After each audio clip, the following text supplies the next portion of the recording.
Hello, hi. എന്തൊക്കെയുണ്ട് എല്ലാവർക്കും വിശേഷം? എവിടെ എത്തി വിഷു ഒക്കെ? അപ്പോൾ ഇവിടെ ഇപ്പോൾ ഞങ്ങൾ വിഷുവിൻ്റെ ചെറിയ ചെറിയ തയ്യാറെടുപ്പുകളാണ്. അതായത് ഇപ്പോൾ പുളിയിഞ്ചി ഉണ്ടാക്കുന്ന കാര്യങ്ങളാണ് ഇപ്പോൾ ഉള്ളത്. പുളിയിഞ്ചി എല്ലാം നമ്മൾ സെറ്റ് ചെയ്ത് വെക്കുകയാണ്.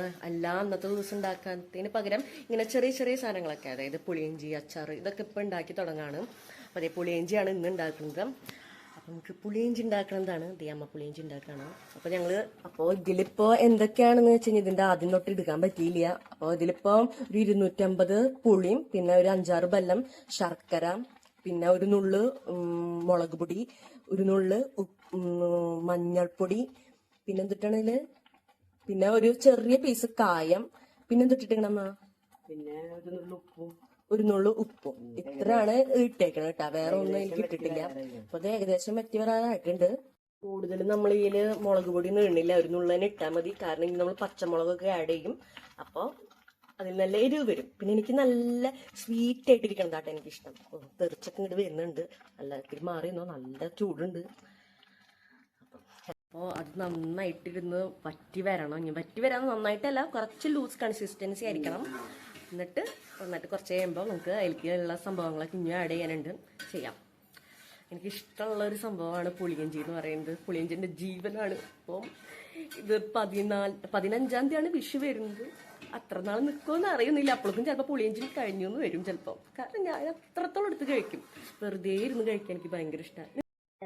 അപ്പോൾ അതേ പുളിയിഞ്ചി നന്നായിട്ട് പുളി നന്നായിട്ട് വറ്റി വന്നിട്ടുണ്ട് കേട്ടോ. ഇനി ഇതിലേക്ക് നമ്മൾ ചെയ്യാൻ പോകുന്ന കാര്യങ്ങളാണ് ഇനി അടുത്ത് കാണാൻ പോകുന്നത്.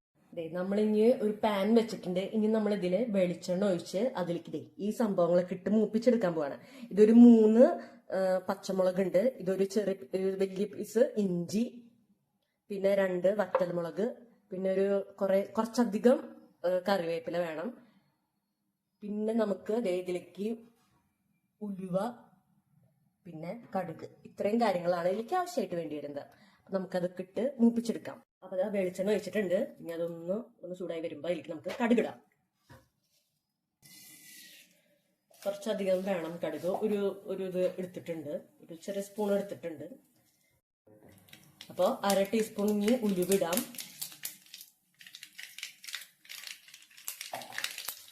നിൽക്കാം നമുക്ക്, അതാണ് സേഫ് ആയിട്ടുള്ള ഒരു കാര്യം. പിന്നെ നമുക്ക് ഇതിലേക്ക് വേണ്ടത് 2 വറ്റൽമുളക്, ചുവന്നമുളക് ഉണ്ടല്ലോ, ഉണക്കമുളക്. പിന്നെ നമ്മൾ ചെറിയ തീയിൽ വെക്കണം കേട്ടോ, സിമ്മിലിട്ടോ കേട്ടോ, അതാണ് ഏറ്റവും നല്ലത്. പിന്നെ നമ്മൾ അരിഞ്ഞു വെച്ച പച്ചമുളക്, ഇഞ്ചി, ഇതൊക്കെ കൂടിയിട്ടിടാം. അപ്പൊ ഞാൻ പൊട്ടിത്തെറിക്കും. പിന്നെ കുറെ അങ്ങോട്ട് നമുക്ക് എന്തിടാം, വേപ്പിലിടാം. നന്നായിട്ട് വേപ്പില ഇട്ടിട്ട് ഇനി കുറച്ച് നേരം അത് സോട്ട് ചെയ്യാം. ഇതൊന്ന് മൂക്കണ വരെ നമുക്ക് വെയിറ്റ് ചെയ്യാം കേട്ടോ. മൂത്ത് വന്നിട്ടുണ്ട് കേട്ടോ. ഇനി നമുക്ക് സ്റ്റവ് ഓഫ് ചെയ്യാം. ചൂടോടുകൂടി തന്നെ നമ്മൾ പുളിയിഞ്ചിലേക്ക് ഇടാം കേട്ടോ.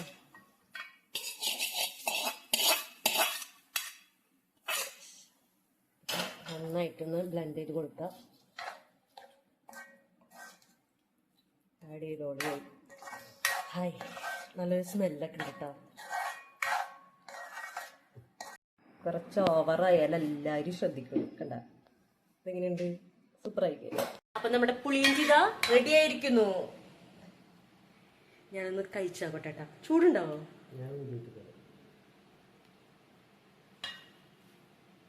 എനിക്ക് ആ സ്പൂണിതാ.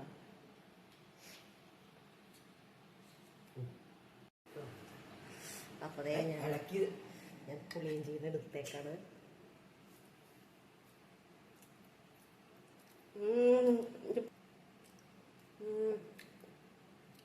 പൊടിയും മധുരം ഒക്കെ കൂടിയിട്ട് സൂപ്പർ.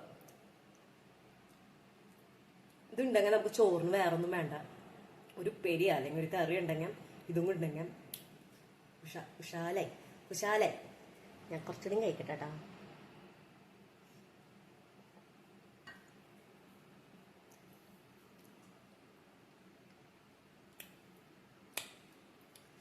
ഈ സൗണ്ട് ഉണ്ടാക്കുമ്പോഴാണ് അതിൻ്റെ ഒരു ടേസ്റ്റ് അറിയാം. ഇതിലത്തെ മധുരം എന്ന് പറയുന്നത് ഓരോരുത്തരുടെയും ടേസ്റ്റ് അനുസരിച്ചാണ്. എനിക്ക് ഇത്തിരി മധുരം വരുന്നത് ഇഷ്ടമാണ്. ഞങ്ങൾ ഇത്തിരി ഇപ്പൊ ഒരു 6 ബെല്ല ഇട്ടിട്ടുണ്ട് ശർക്കര. ഇനി നിങ്ങളുടെ ഇഷ്ടത്തിനനുസരിച്ച് ഇനിയും വേണമെങ്കിൽ നമുക്ക് വീണ്ടും ആഡ് ചെയ്യാം. എനിക്കിഷ്ടമാണ് നല്ല മധുരമുള്ളത്. അടിപൊളിയാണ്. അപ്പൊ ഞാൻ എന്തായാലും വീഡിയോന് കൂടുതൽ നീട്ടി കൊണ്ടുപോകണില്ല. അപ്പൊ അടുത്തൊരു റെസിപ്പി ആയിട്ട് ഞാൻ വീണ്ടും വരാം കേട്ടോ. ബൈ.